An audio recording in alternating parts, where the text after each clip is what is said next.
ಈ ರೀತಿ ಮಾಡಿದರೆ ಖಂಡಿತ ಎಲ್ಲನೂ ಪರ್ಫೆಕ್ಟಾಗಿ ಬರುತ್ತೆ. ಓಕೆ, ಮೊದಲಿಗೆ ನಾನಿಲ್ಲಿ ಅಕ್ಕಿ ತೊಗೊಂಡಿದ್ದೀನಿ. ಸುಮಾರು ಮನೆಯಲ್ಲಿ ಯಾವ್ದು ನಾನು ಅನ್ನಕ್ಕೆ ಯೂಸ್ ಮಾಡ್ತೀನಲ್ಲ ಅದನ್ನೇ ಅಕ್ಕಿ ತೊಗೊಂಡಿದ್ದೀನಿ. ಒಂದು 3 ಕಪ್ ಆಗುವಷ್ಟು ಅಕ್ಕಿ ಹಾಕ್ಕೊತಿದ್ದೀನಿ. ನೀವು ಇದಕ್ಕೆ ರೇಷನ್ ಅಕ್ಕಿ ಕೂಡ ಹಾಕೋಬೋದು. 3 ಕಪ್ ಅಕ್ಕಿ ಮತ್ತು 1 ಕಪ್ ಆಗುವಷ್ಟು ಉದ್ದಿನಬೇಳೆ ಹಾಕ್ಕೊತಿದ್ದೀನಿ.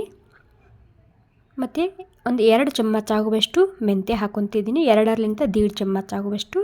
ಮತ್ತು ಒಂದು 4 ಚಮಚ ಆಗುವಷ್ಟು ಕಡಲೆಬೇಳೆ ಹಾಕ್ಕೊತಿದ್ದೀನಿ. ಓಕೆ ನೋಡಿ, ಕಡಲೆಬೇಳೆ ಹಾಕಿದ್ದೀನಿ. ಈ ಎಲ್ಲ ಸಾಮಗ್ರಿ ಹೆಚ್ಚು ಕಮ್ಮಿ ಮಾಡಬಾರ್ದು, ಎಲ್ಲನೂ ಇದೇ ಕ್ವಾಂಟಿಟಿದಾಗ ತೊಗೊಳ್ಳಿ. ಓಕೆ, ಇವಾಗ ಕ್ಲೀನಾಗಿ ಮೊದಲಿಗೆ ನಾನು ನೀರು ಹಾಕ್ಕೊಂಡು ತೊಳ್ಕೊತಿದ್ದೀನಿ. ನಾನು ಸುಮಾರು ಈ ರೆಸಿಪಿಯಲ್ಲಿ 5 ರೆಸಿಪಿ ಮಾಡ್ಕೊತಿದ್ದೀನಿ. ಓಕೆ ನೋಡಿ, ಕ್ಲೀನಾಗಿ ಒಂದು 2 ಸಲ ತೊಳ್ಕೊಂಡಾದ್ಮೇಲೆ ಇದಕ್ಕೆ ಮುಳುಗುವಷ್ಟು ನೀರು ಹಾಕಿ ಒಂದು 4 ತಾಸು ಆಗೋ ತನಕ ರೆಸ್ಟ್ ಮಾಡ್ಕೊ ಬಿಡ್ತಿದ್ದೀನಿ. ಓಕೆ ನೋಡಿ, ಒಂದು 4 ತಾಸು ಬಿಟ್ಟಿದ್ದ, ಅಂದರೆ 4 ಗಂಟೆ ಬಿಟ್ಟಿದ್ದ ನೆಂದಿದೆ. ಇವಾಗ ಎಲ್ಲನೂ ಸೇರಿಸಿ ನಾನು ರುಬ್ಕೊತಿದ್ದೀನಿ.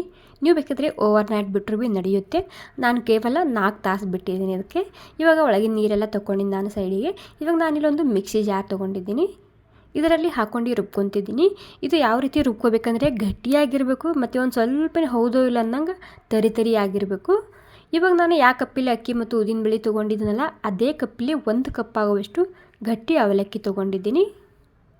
ಓಕೆ, ಇಲ್ಲಿ ನೀವು ಅವಲಕ್ಕಿ ಒಂದು ಸ್ವಲ್ಪ ನೆನೆಸ್ಕೊಂಡು ಯೂಸ್ ಮಾಡ್ಬೋದು. ಬಟ್ ಇದರಲ್ಲೇ ಹಾಕ್ಕೊಂಡು ರುಬ್ಕೊತಿದ್ದೀನಿ. ನೋಡಿ, ಎಲ್ಲನೂ ಸೇರಿಸಿ ಸ್ವಲ್ಪ ನೀರು ಹಾಕ್ಕೊಂಡು ರುಬ್ಕೊಂಡು ನಾನು ಸ್ವಲ್ಪ ತರಿಯಾಗಿದೆ. ಈ ರೀತಿ ರುಬ್ಕೊಳ್ಳಿ, ಎಲ್ಲ ರೆಸಿಪಿ ಪರ್ಫೆಕ್ಟಾಗಿ ಬರುತ್ತೆ. ಇವಾಗ ಒಂದು ಸ್ವಲ್ಪ ಗಟ್ಟಿ ಅವಲಕ್ಕಿ ಹಾಕ್ಕೊಂಡು ಮತ್ತೆ ಒಂದು ಸ್ವಲ್ಪ ರುಬ್ಕೊತಿದ್ದೀನಿ. ನೀವು ಬೇಕಾದರೆ ಮೊದಲೇ ಹೇಳಿದಾಗೆ ಸಪ್ರೇಟಾಗಿ ನೆನೆಸ್ಕೊಂಡು ರುಬ್ಕೋಬೋದು. ಓಕೆ ನೋಡಿ, ಅವಲಕ್ಕಿ ಹಾಕಿ ಮತ್ತೆ ಒಂದು ಸ್ವಲ್ಪ ರುಬ್ಕೊಂಡಿದ್ದು ನಾನು. ಇವಾಗ ಇದರಲ್ಲಿ ದೊಡ್ಡ ಪಾತ್ರೆಯಲ್ಲಿ ಸೈಡಿಗೆ ಹಾಕ್ಕೊಂಡು ಇಟ್ಕೊತಿದ್ದೀನಿ. ಓಕೆ, ಒಂದು ಸ್ವಲ್ಪ ಹೌದೋ ಇಲ್ಲ ನಂಗೆ ತರಿಯಾಗಿರಲಿ. ಓಕೆ, ಒಂದು ಬ್ಯಾಚ್ ರುಬ್ಕೊಂಡಾಗಿದೆ. ಇವಾಗ ಇನ್ನೊಂದು ಬ್ಯಾಚ್ ಅದೇ ರೀತಿ ರುಬ್ಕೊತಿದ್ದೀನಿ. ಮೊದಲಿಗೆ ಒಂದು ಸ್ವಲ್ಪನೇ ಅಕ್ಕಿ ಮತ್ತು ನೀರನ್ನ ಹಾಕ್ಕೊಂಡು ರುಬ್ಕೊತಿದ್ದೀನಿ.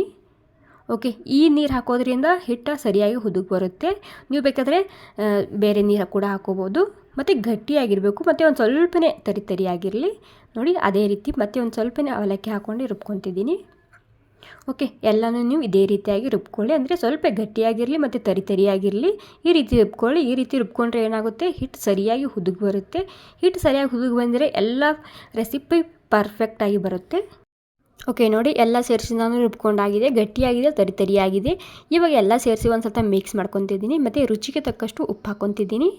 ಇವಾಗ ಥಂಡಿ ದಿನ ಅಲ್ವಾ, ಉಪ್ಪನ್ನ ರಾತ್ರಿನೇ ಹಾಕಿಡಿ. ಮುಂಜಿನ ಬ್ರೇಕ್ಫಾಸ್ಟಿಗೆ ಸರಿಯಾಗಿ ಹುದುಗ್ ಬರುತ್ತೆ ಹಿಟ್ಟು. ಓಕೆ, ಉಪ್ಪು ಸೇರಿಸಿ ಮಿಕ್ಸ್ ಮಾಡ್ಕೊಂಡಿದ್ದೀನಿ. ಇವಾಗ ಇದಕ್ಕೆ ನಾನು ಓವರ್ ನೈಟ್ ಬಿಡ್ತಿದ್ದೀನಿ. ಜಾಸ್ತಿ ಆಗಿದೆ, ಇದು ಚೆಲ್ಲುತ್ತೆ. ಹೀಗಾಗಿ ನಾನು ಅದಕ್ಕಿಂತ ಮೊದಲು ಒಂದು ಸ್ವಲ್ಪ ಹಿಟ್ಟನ್ನ ಸೈಡಿಗೆ ಎತ್ತಿಡ್ಕೊತಿದ್ದೀನಿ. ನಾವು ಗಟ್ಟಿಯಾಗಿ ರುಬ್ಕೊಂಡಿರ್ತೀವಿ. ಮತ್ತು ಒಳಗಡೆ ಒಂದು ಈರುಳ್ಳಿ ಹಾಕ್ತಿದ್ದೀನಿ ನಾನಿಲ್ಲಿ. ಈರುಳ್ಳಿ ಹಾಕೋದ್ರಿಂದ ಸರಿಯಾಗಿ ಹಿಟ್ಟು ಹುದುಗ್ ಬರುತ್ತೆ, ಹುಳಿ ಬರುತ್ತೆ. ಹೀಗಾಗಿ ಒಂದು ಅರ್ಧ ಈರುಳ್ಳಿನ ಹಾಕ್ಕೊಳ್ಳಿ. ಥಂಡಿ ದಿನಗಳಲ್ಲಿ ಮಾತ್ರ ಹಾಕ್ಕೊಳ್ಳಿ, ಬೇಸಿಗೆ ದಿನ ಇತ್ತಂದ್ರೆ ಹಾಕೋದೇನು ಬೇಕಾಗಿಲ್ಲ.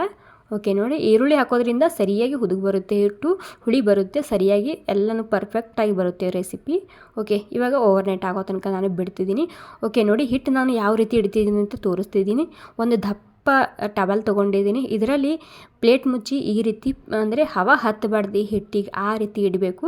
ಆ ರೀತಿ ಇಟ್ಟಿದ್ರೆ ಹಿಟ್ಟು ಸರಿಯಾಗಿ ಹುದುಗ್ ಬರುತ್ತೆ. ಹುದುಗ್ ಬಂದರೆ ಎಲ್ಲ ರೆಸಿಪಿ ಪರ್ಫೆಕ್ಟಾಗಿ ಬರುತ್ತೆ. ಓಕೆ ನೋಡಿ, ನಾನು ಮುಂಜಾನೆ ತೋರಿಸ್ತಿದ್ದೀನಿ ನಿಮಗೆ ಹಿಟ್ಟು.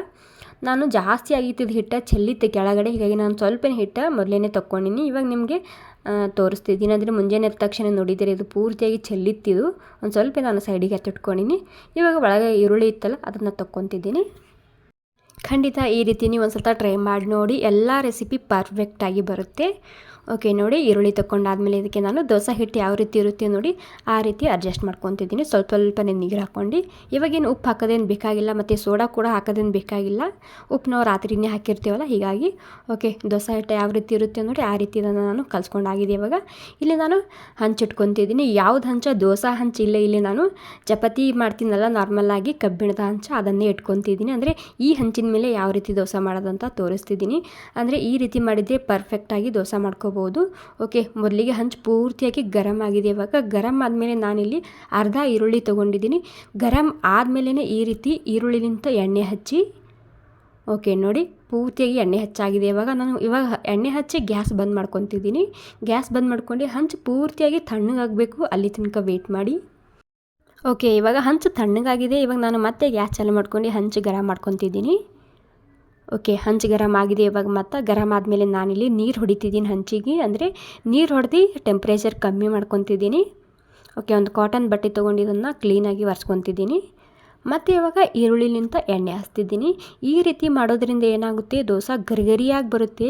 ಮತ್ತು ದೋಸೆ ಹಂಚು ಇಲ್ಲ ಅನ್ನೋ ಟೆನ್ಷನ್ನೇ ಬೇಡ. ಈ ರೀತಿ ನೀವು ಕಬ್ಬಿಣದ ಹಂಚಿನ ಮೇಲೆ ಕೂಡ ಗರಿಗರಿಯಾಗಿರುವಂತಹ ದೋಸೆನ ಮಾಡ್ಕೋಬೋದು. ಈ ರೀತಿ ನೀವು ಮಾಡಿ ನೋಡಿ, ಪರ್ಫೆಕ್ಟಾಗಿ ಹಂಚಿನ ಮೇಲೆ ಕೂಡ ಗರಿಗರಿಯಾಗಿ ಮಾಡ್ಕೋಬೋದು. ಓಕೆ, ಇವಾಗ ಹಂಚು ಪೂರ್ತಿಯಾಗಿ ತಣ್ಣಾಗಿದೆ. ಅಂದರೆ ಹಂಚು ಜಾಸ್ತಿ ಗರಂ ಇರಬಾರ್ದು ಹಿಟ್ಟು ಹಾಕುವಾಗ, ಇಷ್ಟು ಮಾತ್ರ ನೆನಪಿರ್ಬೇಕು ಅಷ್ಟೇ. ಓಕೆ, ಇವಾಗ ನಿಮಗಿಲ್ಲಿ ಎಷ್ಟು ತೆಳ್ಳಗೆ ಬೇಕೋ ಅಷ್ಟು ತೆಳ್ಳಗೆ ದೋಸೆನ ಹಾಕೋಬೋದು. ಮೇಲೆ ಡ್ರೈ ಆದಮೇಲೆ ಎಣ್ಣೆನ ಹಚ್ಕೊತಿದ್ದೀನಿ. ನೀವು ಇಲ್ಲಿ ಬಟರ್ ಕೂಡ ಹಚ್ಕೋಬೋದು, ತುಪ್ಪ ಕೂಡ ಹಚ್ಕೋಬೋದು. ನೋಡಿ, 2-3 ನಿಮಿಷ ಆಗೋ ತನಕ ನಾನು ಬಿಟ್ಟಿದ್ದೆ. ಎಷ್ಟು ಕ್ರಿಸ್ಪಿಯಾಗಿ ಬಂದಿದೆ, ಕಲರ್ ಕೂಡ ಯಾವ ರೀತಿಯಾಗಿ ಬಂದಿದೆ ಅಂತ ನಾನು ನಿಮಗೆ ತೋರಿಸ್ತೀನಿ. ಸೊ ಈ ರೀತಿ ಮಾಡೋದ್ರಿಂದ ಕಬ್ಬಿಣದ ಹಂಚಿನ ಮೇಲೆ ಕೂಡ ಪರ್ಫೆಕ್ಟಾಗಿ ಗರಿ ಆಗಿರುವಂತಹ ದೋಸೆನ ಮಾಡ್ಕೋಬೋದು. ನೋಡಿ ಎಷ್ಟು ಕ್ರಿಸ್ಪಿಯಾಗಿ ಬಂದಿದೆ, ಎಷ್ಟು ಗರಿಯಾಗಿ ಬಂದಿದೆ ಅಂತ ನೋಡ್ತಿರ್ಬೋದು ಇವಾಗ. ಸೊ ಈ ರೀತಿ ಮಾಡೋದ್ರಿಂದ ಏನಾಗುತ್ತೆ, ಹಂಚು ಸೇಮ್ ನಾವು ನಾನ್ ಸ್ಟಿಕ್ ಯೂಸ್ ಮಾಡ್ತೀವಲ್ಲ ಅದೇ ರೀತಿ ಕೆಲಸ ಮಾಡುತ್ತೆ ಇದು. ಹೀಗಾಗಿ ನೀವು ಈ ರೀತಿನೇ ಒಂದು ಸ್ವಲ್ಪ ದೋಸೆ ಮಾಡಿ ನೋಡಿ. ಓಕೆ, ಇನ್ನೊಂದು ಹಾಕಿ ತೋರಿಸ್ತಿದ್ದೀನಿ. ಹಂಚು ಜಾಸ್ತಿ ಗರಂ ಇಲ್ಲ, ಈರುಳ್ಳಿ ಎಣ್ಣೆ ಹಚ್ತಿದ್ದೀನಿ. ಎಣ್ಣೆ ಹಚ್ಚಿ ಮತ್ತು ಈ ರೀತಿ ದೋಸೆನ ಹಾಕ್ಕೊತಿದ್ದೀನಿ. ಅಂದರೆ ಹಿಟ್ಟು ಹಾಕೋವಾಗ ಹಂಚು ಜಾಸ್ತಿ ಗರಂ ಇರಬಾರ್ದು, ಇದು ನೆನಪಿರ್ಬೇಕು ಅಷ್ಟೇ. ಓಕೆ, ಒಂದು ವೇಳೆ ಹಂಚು ಈ ದೋಸೆ ಹೇಳಿಲ್ಲ ಅಂದ್ರೆ ಈ ಚಮ್ಮಚ್ಲಿಂತ ನೀರಿನಲ್ಲಿ ತೋಯಿಸ್ಕೊಂಡು ಈ ರೀತಿ ದೋಸೆನ ತಕ್ಕೊಳ್ಳಿ, ಬರುತ್ತೆ ಅದು ದೋಸೆ. ಓಕೆ ನೋಡಿ, ಅಂದರೆ ಚಮ್ಮಚ ನೀರಿನಲ್ಲಿ ಎದ್ದು ಈ ರೀತಿ ದೋಸೆನ ತಕ್ಕೊಳ್ಳಿ, ಪರ್ಫೆಕ್ಟಾಗಿ ಬರುತ್ತೆ. ಓಕೆ ನೋಡಿ, ಇದು ಕೂಡ ಅಷ್ಟೇ ಪರ್ಫೆಕ್ಟಾಗಿ ಬಂದಿದೆ. ಸೊ ಫ್ರೆಂಡ್ಸ್, ಖಂಡಿತ ಒಂದು ಸ್ವಲ್ಪ ಟ್ರೈ ಮಾಡಿ ನೋಡಿ. ಈ ಒಂದೇ ಹಿಟ್ಟಲ್ಲಿ ನಾನು ಉತ್ತಪ್ಪ ಮಾಡಿದ್ದೀನಿ, ಮತ್ತು ಫಡ್ ಕೂಡ ಮಾಡಿದ್ದೀನಿ, ಮತ್ತು ಇಡ್ಲಿ ಕೂಡ ಮಾಡಿದ್ದೀನಿ. ಇಡ್ಲಿ ಮಾಡುವಾಗ ಹಿಟ್ಟು ಗಟ್ಟಿಯಾಗಿರ್ಬೇಕು ಒಂದು ಸ್ವಲ್ಪ ಅಷ್ಟೇ. ಈ ಒಂದೇ ಹಿಟ್ಟಲ್ಲಿ ಎಲ್ಲ ರೆಸಿಪೀಸ್ನ ಮಾಡ್ಕೋಬೋದು. ನೀವು ಹಿಟ್ಟು ಮಾಡುವಾಗ ಎಲ್ಲ ಸಾಮಗ್ರಿ ಅಳತೆ ಪ್ರಮಾಣದಲ್ಲೇ ತೊಗೊಳ್ಳಿ, ಎಲ್ಲ ರೆಸಿಪಿ ಪರ್ಫೆಕ್ಟಾಗಿ ಬರುತ್ತೆ. ಓಕೆ ನೋಡಿ, ನಮ್ಮ ಕಬ್ಬಿಣದ ಹಂಚಿನ ಮೇಲೆ ಮಾಡಿರುವಂತಹ ಗರಿಯಾಗಿರುವಂತಹ ದೋಸೆ ಎಷ್ಟು ಕ್ರಿಸ್ಪಿಯಾಗಿ ಬಂದಿದೆ, ಎಷ್ಟು ಸರಿಯಾಗಿ ಬಂದಿದೆ ನೋಡಿ. ಓಕೆ ಫ್ರೆಂಡ್ಸ್, ನಿಮಗೆ ಈ ರೆಸಿಪಿ ಸ್ವಲ್ಪನಾದರೂ ಇಷ್ಟ ಆಗಿದರೆ ಒಂದು ಲೈಕ್ ಮಾಡಿ. ಹಾಗೆ ನಿಮ್ಮ ಅಭಿಪ್ರಾಯ ನನಗೆ ಕಾಮೆಂಟ್ ಮೂಲಕ ತಿಳಿಸಿ. ಸೊ ಖಂಡಿತ ಒಂದು ಸ್ವಲ್ಪ ಟ್ರೈ ಮಾಡಿ ನೋಡಿ, ತುಂಬಾ ಇಷ್ಟ ಆಗುತ್ತೆ. ಸೊ ನಾನು ನಿಮಗೆ ಹೇಳಿರುವಂತಹ ಸಣ್ಣ ಸಣ್ಣ ಟಿಪ್ಸ್ ನಿಮಗೆ ಅರ್ಥ ಆಗಿದ್ದರೆ ಅಥವಾ ನಿಮಗೆ ಇಷ್ಟ ಆಗಿದ್ದರೆ ಒಂದು ಲೈಕ್ ಮಾಡಿ. ಥ್ಯಾಂಕ್ ಯು ಸೋ ಮಚ್ ಎಲ್ರಿಗೂ.